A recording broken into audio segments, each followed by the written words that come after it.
Shalom, shalom. I want to start off by giving all praises, honor, and glory to Yahweh Bashem, Yahweh Shai, Bashem, Rakakwadash. I want to give double honors to the apostles, the elders, and the men of great millstone, as well as those men that preach and teach the likewise doctrine. No compromises, not mixing it to fix it. I want to say shalom to all Akim and few Akwaf that may be listening. This is your brother Batakala Yahweh from the GMS camp in Chicago.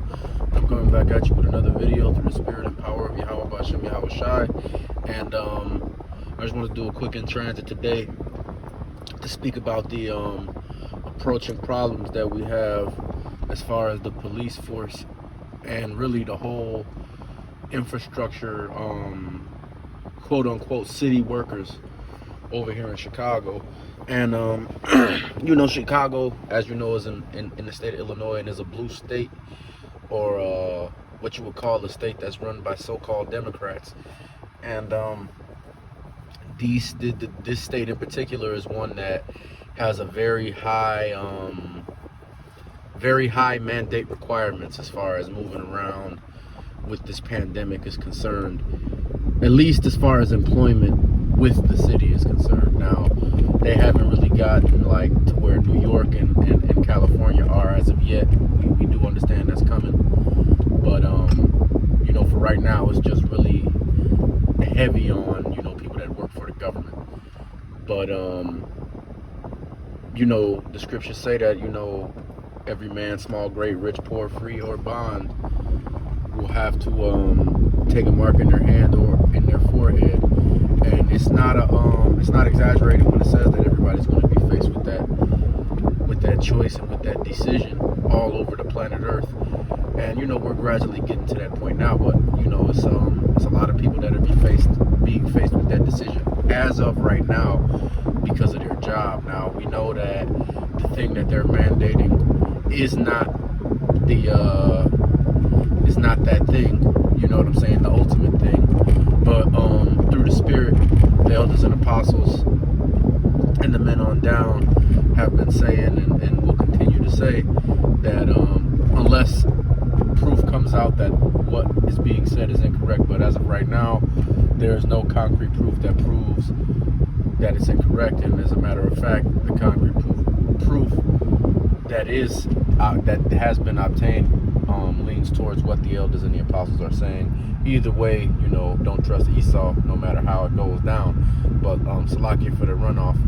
But yeah, you know, it's a part of that thing, and even though it's not the ultimate thing, it's definitely something that you're going to have to get to make the thing work based on how these people are pushing it and forcing it.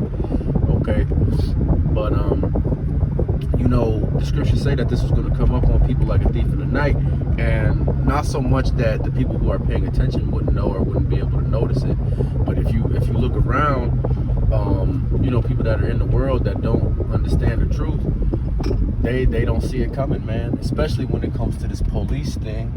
And these women in particular, you know, these women are afforded to behave any kind of way they want to behave. And, you know, men are, and really just anybody, not just men, because other women can get violent as well. But basically, and it ain't even just women, so Salakia on that. People just, they understand that they can call the police, and they use that luxury to allow them to behave however they want to behave, knowing that as long as they don't threaten your well-being physically with violence, that pretty much there is nothing that you'll be able to do to them, with the exception of some protected groups whom we will not get into right now.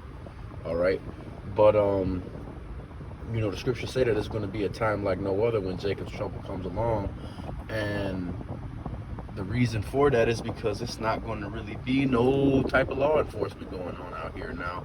Will the government protect their infrastructure and the things that they deem important, food supply, water supply, etc.?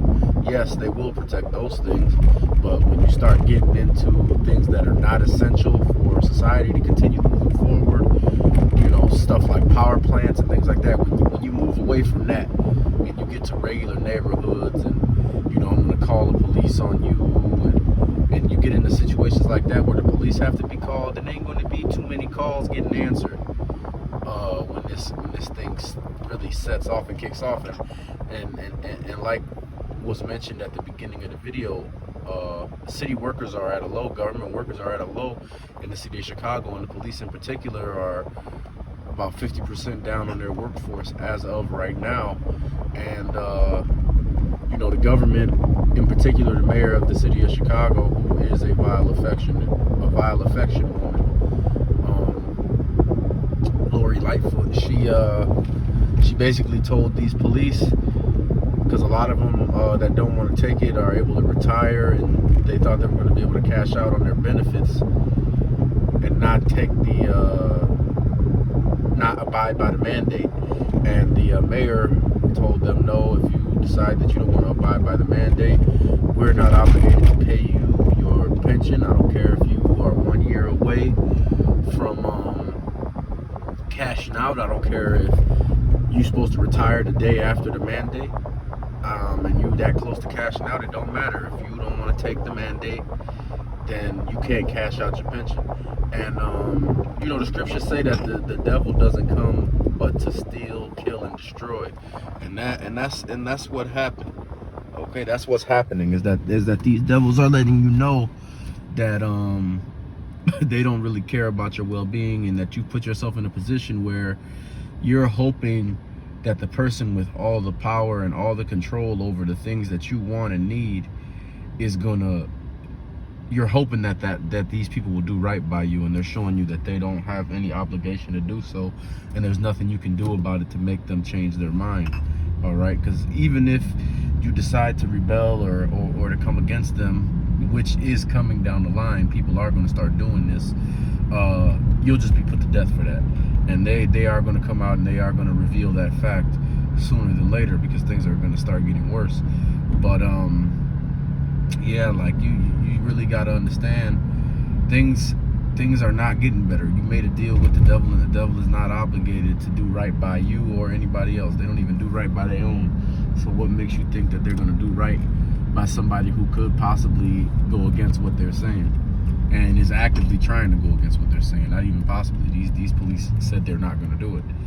But Salakia. But yeah, that's what happens when you put your faith in the world, man. You quickly are shown that that's not the way to go. And see, the thing about it is that everything that E does, or the wicked does, as far as like trying to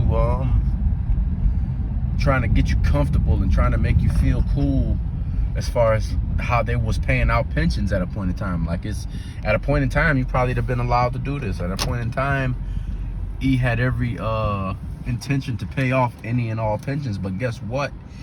We're at a point in time now where E is he's painted himself into a corner. He's tricked himself, and now he's ran out of rope to keep trying, and all these debts have to be paid back, and they don't have money to pay their own debts to people that can actually, quote unquote, do something to them. And what I mean by that is that the United States government doesn't even have money to pay back the bankers who they owe the money to. Now, these bankers, of course, the fact that they own the debt lets you know that they own the government, and they always have owned the government. But it's about getting the individual American strapped with debt on a mass scale, which is what this plan was for and what they've done. These politicians have taken out loans in all of you citizens' names, and that's why it says to steal, kill, and destroy, because these politicians are benefiting off all of this and stealing all of these resources, embezzling money from schools, etc., embezzling money from funds for infrastructure. That's why this country is so destroyed, and really the whole world is falling into ruin, because these devils are out here trying to steal the money and then strap you with the bill for it, which is what's happening. But the scriptures say that the wicked, even when they do something good, that it's for a nefarious purpose. It's the end result of them doing one good deed or some good deeds is always wickedness, because they're the wicked.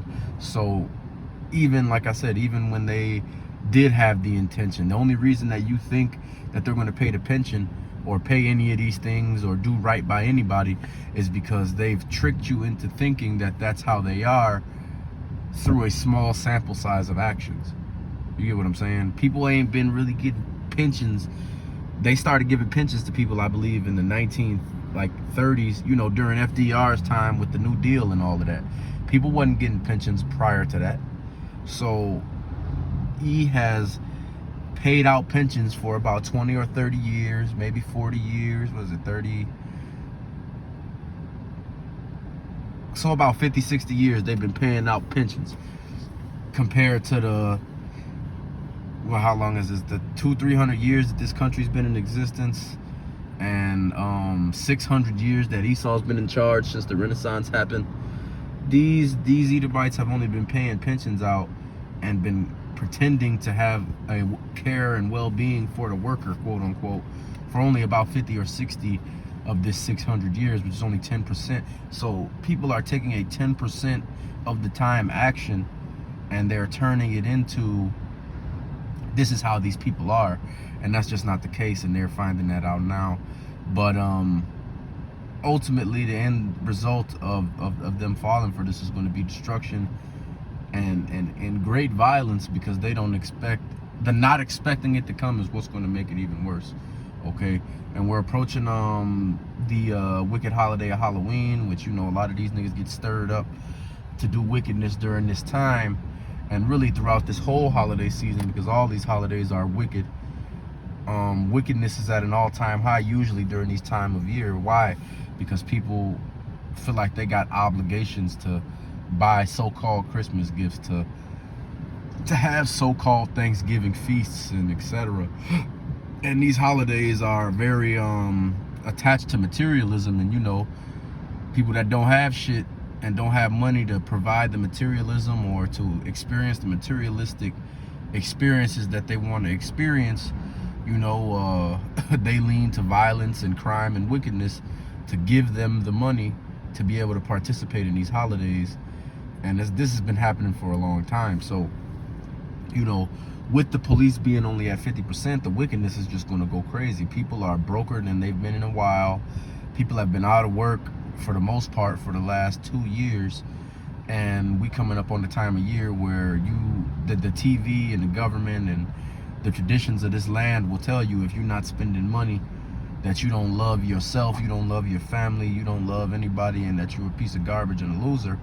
And all of these sentiments are going to force people, and not force people, but make people feel like they have to commit wickedness to be a good person and to do right by their family, etc. And you know, the police being at 50% staff is going to embolden people to commit more crimes, because with the less police that they have, the less policing that they do in the areas that are really violent.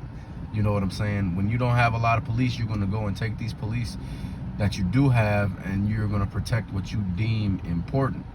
Okay? And for example, downtown Chicago is regressing back to, you know, the 60s, 70s, before the big gentrification started in like the 80s, the late 70s, early 80s.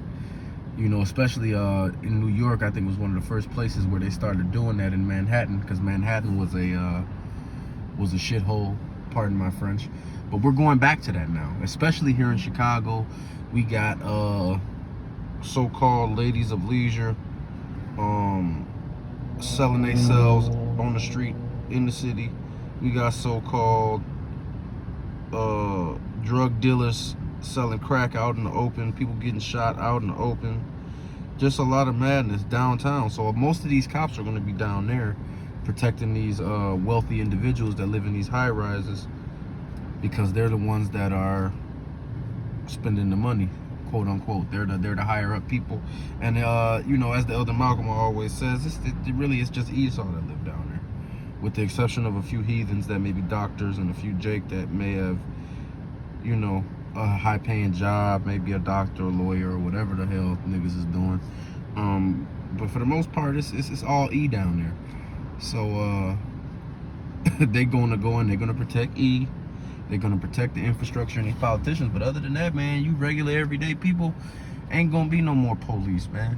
The only time you're gonna be getting bagged up by the police or interacting with the police is when it's time for you to abide by mandates. And you know, with the shortage of police comes military, comes United Nations troops, and you know, just as a man, and looking at the environment and the landscape that's going on, and understanding that Chicago is one of the most violent places in the world, and there being a shortage of law enforcement due to mandates and things like that, I got a strong feeling that Chicago might be one of the first places in the United States where these robotic police officers and robotic peacekeepers, or whatever the fuck they call them, are going to be implemented, because the violence is going to get off the charts over here when there's no police coming. And they already were having a staffing issue with the police. Now they're having an issue with people quitting because of mandates. And so you know, it's not looking good. And you know, the scriptures say that, you know, a place that's divided against itself cannot stand, and we really seeing that play out in real time, and it's happening pretty quickly. But Lord willing, this lesson was edifying. And you know, I just want to give all praises, honor, and glory to Yahweh Bashem, Yahweh Shai, Bashem Rakakwadash. Double honors to the apostles, the elders, and the men of great millstone, as well as those men that preach and teach the likewise doctrine. Shalom to the Akim and the Akwaf that may be listening. Kwam Yasharala and the Baba Ball. Lord willing, I'll be back at you with another video soon. Shalom.